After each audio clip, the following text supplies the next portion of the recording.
हाँ जी। तो क्विकली मुझे एक थॉट शेयर करना था। मेरी ना मम्मी से बात हो रही थी, हम ना बैठे थे, तो मम्मी ना मेरे को ऐसे ही पूछते कि ना तेरे पहले बड़े पार्सल आते होते थे, कभी तुमने ये ऑर्डर कर लिया, कभी ये ऑर्डर कर लिया, कभी टेक का कुछ ये मंगवा लिया, कभी आईपैड मंगवा लिया, कभी ये कभी वो। अब बड़ा टाइम हो गया कि तेरे कोई पार्सल वार्सल नहीं आते, तू कुछ ऑर्डर ही नहीं करती। तो फिर मैंने मम्मी से बात करी, तो मेरे को लगा कि चलो वीडियो भी बनानी चाहिए। तो बेसिकली क्या होता है ना हमारे साथ, कि हमारे अंदर ना एक बहुत तगड़ा वॉइड है, एक खड्डा है। उस खड्डे को ना हम बाहर की चीजों से भरने की कोशिश करते हैं। मतलब या तो हम इंस्टाग्राम पे वीडियोस डालते हैं, पोस्ट डालते हैं कि अच्छा लोगों से हम वैलिडेशन ले लें कि वी आर गुड इनफ, हमारे अंदर कुछ है, हमें अप्रूव कर दो, हमें वैलिडेट कर दो। या हम पार्टनर्स ढूंढने में लग जाते हैं कि अच्छा कोई और इंसान आएगा तो वो मेरा जो ये वॉइड है, जो ये मेरा खालीपन है, उससे भर जाएगा।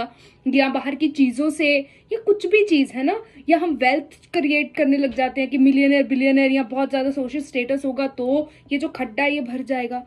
बट ऐसा कुछ नहीं होता। पता क्यों? क्योंकि ये ना बॉटमलेस पिट है, मतलब इसका ना कोई एंड नहीं है। अगर कोई खड्डा आपने खोदा है, लेकिन आपको पता है कि अच्छा ये यहाँ तक ही खोदा हुआ है, उसको हम मिट्टी डाल सकते हैं उसको, और डाल के उसको भर सकते हैं। लेकिन अगर उसका कोई एंड ही नहीं है, तो आप उसमें जितना मर्जी कुछ भी डाली जाओ, वो भरेगा नहीं। बल्कि आप और अंदर से मतलब फील करोगे रेस्टलेस, और बिल्कुल ऐसा कि खुद के साथ जब बैठोगे तो बिल्कुल ऐसा होगा कि भागने का मन करेगा। वो रेस्टलेसनेस वाली फीलिंग और बढ़ जाती है। जैसे जैसे हम लोगों की अप्रूवल, वैलिडेशन, बाहर की चीजें यूज करके हम इस खड्डे को भरने की कोशिश करते हैं ना, तो वो फीलिंग और ज्यादा बढ़ के बाहर आती है। तो आंसर इसका यही है कि बाहर से हम इस खड्डे को नहीं भर सकते, क्योंकि इसका कोई एंड ही नहीं है। कुछ एंड ही नहीं है। आप जितना भी भरोगे उतना और ये जो है खड्डा आपको वो रेस्टलेसनेस वाली जो फीलिंग है वो और फील कराएगा, खालीपन की जो फीलिंग है वो और फील होगी। तो इसका आंसर क्या है? Sit with your self.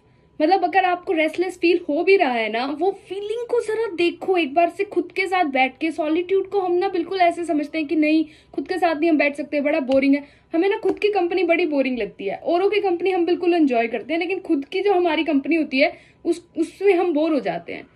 तो बेसिकली इसका जो आंसर है वो यही है कि अपने आप के साथ थोड़ा टाइम स्पेंड करना स्टार्ट करो। ये जो रेस्टलेस वाली फीलिंग है, स्ट्रेस वाली फीलिंग है, बोर्डम वाली फीलिंग है, इसको फील करो। And that feeling is the secret. आपको फील करना पड़ेगा, वो अपने साथ बैठ के जो खालीपन है इसको देखना पड़ेगा। और जब आप इसको देख लोगे अच्छे से, और अपने साथ आप जब कंफर्टेबल हो जाओगे बैठना, तो फिर ये जो है, जो खड्डा है, ऑटोमेटिकली भर जाएगा सेल्फ लव के साथ।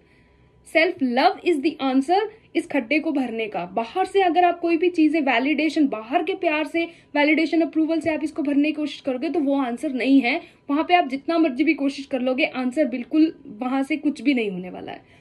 So start loving your self a little bit, start spending time with your self, embrace the solitude. अपने साथ बैठ के कोई गलत फीलिंग हो भी रही है, जो रेस्टलेसनेस वाली फीलिंग हो भी रही है, be okay with feeling the feeling. Feeling is the secret to fill this void and to have lasting happiness, basically.